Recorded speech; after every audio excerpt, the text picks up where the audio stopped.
Aprobado na ng Economy and Development Council ang panukalang gawing 3 grading period ang pag-aaral sa mga pampublikong paaralan. Kung kailan yan magiging epektibo, alamin natin sa report ni Kenneth Pasyente.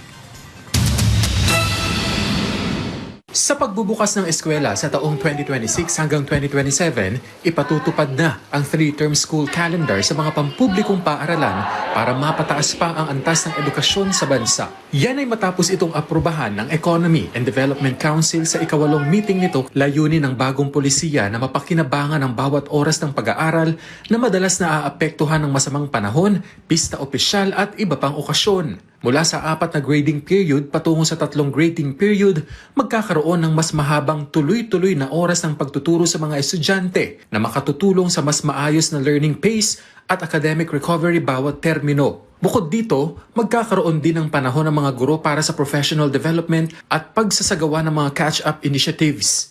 Ayon kay DepDev Secretary at ED Council Vice Chair Arsenio Balisacan, ang hakbang na ito ay bahagi ng pagsisikap ng pamahalaan na bumuo ng globally competitive workforce sa pamamagitan ng evidence-based solutions para mapunan ang educational gap sa bansa.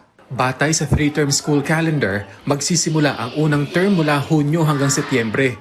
Mula Setyembre hanggang Disyembre naman ang ikalawang termino, habang ikatlong termino ay mula Enero hanggang huling bahagi ng Marso. Kukumpleto ito sa 201 araw ng klase para sa buong academic year. Inaprubahan din ng Council ang pagwawakas ng umiiral na Investment Coordination Committee approval para sa Unified Grand Central Station Project upang mapabilis ang natitirang konstruksyon sa pamamagitan ng iba pang mekanismo at contractors. Layunin ng proyekto na magkaroon ng isang central station na nag-uugnay sa mga pangunahing railway systems gaya ng LRT Line 1, MRT Line 3 at MRT Line 7. Inaprubahan din ang hirit ng DPWH na itaas ang budget at pahabain ang implementasyon ng Reconstruction and Development Plan for a Greater Marawi Stage 2 na bahagi ng rehabilitasyon ng Marawi City.